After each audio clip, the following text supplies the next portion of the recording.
জয়রাম। একবার সাউথ সুবাবার্ন স্কুলের শিক্ষক শ্রীযুক্ত অক্ষয় কুমার মজুমদার মহাশয় সৌভাগ্যক্রমে শ্রী শ্রী ঠাকুর মহাশয়ের পুরী গমনের সঙ্গী হইয়াছিলেন।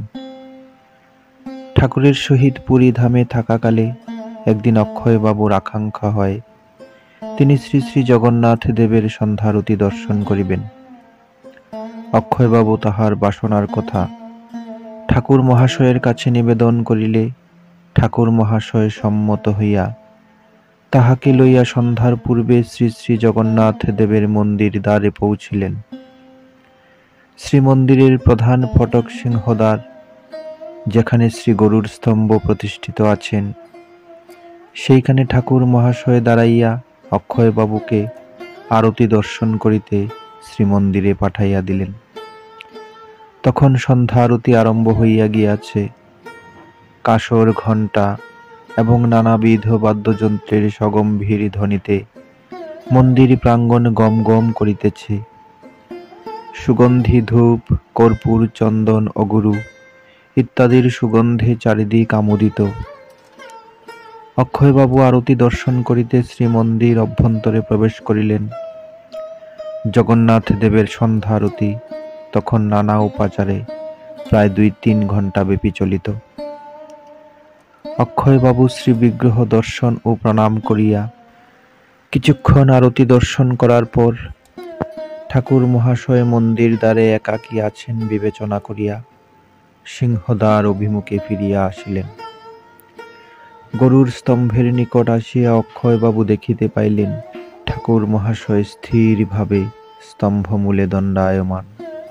দীন মলিনী বেশের এক বৃদ্ধা রমণী একটি থালায় ছোট ছোট কতগুলি প্রদীপ দ্বারা শ্রী শ্রী ঠাকুরকে আরতি করিতেছেন। শ্রীমন্দির অভ্যন্তর হইতে সন্ধ্যা আরতির শঙ্খ ঘণ্টার ধ্বনি ভাসিয়া আসিতেছে।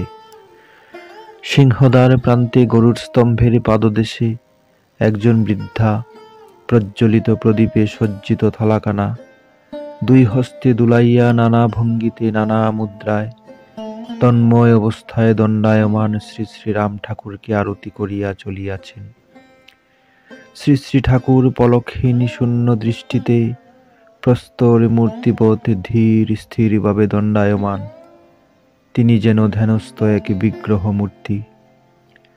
যতক্ষণ শ্রীমন্দিরে আরতি চলিতেছিল ততক্ষণ পর্যন্ত বৃদ্ধা সে একই বস্তু প্রদীপ্ত দীপের থালা দুলাইয়া আরতি করিয়া গেলেন শ্রী শ্রী ঠাকুরকে। অক্ষয়বাবু একটু তফাতে থাকিয়া ওই আরতি দৃশ্য দর্শন করিতেছিলেন। তিনি নিকটে গেলেন না, পাছে তাহার উপস্থিতিতে কোনো ব্যাঘাত ঘটে। বহু সময় ব্যাপী আরতি হইল, কিন্তু ছোট ছোট প্রদীপের শিখা সমানভাবে প্রদীপ্ত ছিল। একটি দীপও নির্বাপিত হইবার কোনো লক্ষণ প্রকাশ পায় নাই। ইহাও আশ্চর্য ঠেকিয়াছে অক্ষয়বাবুর। যথাসময়ে শ্রীমন্দিরের সন্ধ্যারতি শেষ হইল। মলিন বেশধারিণী অজ্ঞাত সেই বৃদ্ধা রমণীও তাহার আরতি সমাপন করিয়া শ্রী শ্রী ঠাকুরকে প্রণাম করিয়া ভিড়ের মধ্যে অদৃশ্য হইয়া গেলেন। অক্ষয়বাবু বৃদ্ধাকে আর দেখিতে পাইলেন না। তিনি ঠাকুর মহাশয়ের সম্মুখে উপস্থিত হইলে দেখিলেন তিনি স্বাভাবিকভাবে দাঁড়াইয়া আছেন।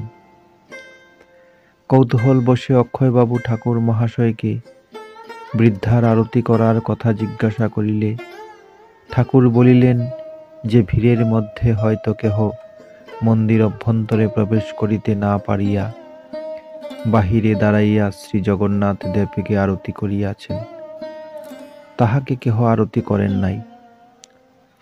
অক্ষয়বাবু ঠাকুরের এই বাক্য মানিতে পারিলেন না, কারণ তিনি সমস্ত ঘটনা স্বচক্ষে স্পষ্টভাবে নিরীক্ষণ করিয়াছেন। ভুল হইবার কোনো কারণ নাই। কিন্তু ঠাকুর মহাশয় ওই বিষয়ে কোনরূপ গুরুত্ব না দিয়া সম্পূর্ণ নির্বাক থাকিয়া গৃহাভিমুখে রওনা হইলেন। অক্ষয়বাবুও ঠাকুর মহাশয়কে অনুসরণ করিলেন। জয় রাম, জয় গোবিন্দ।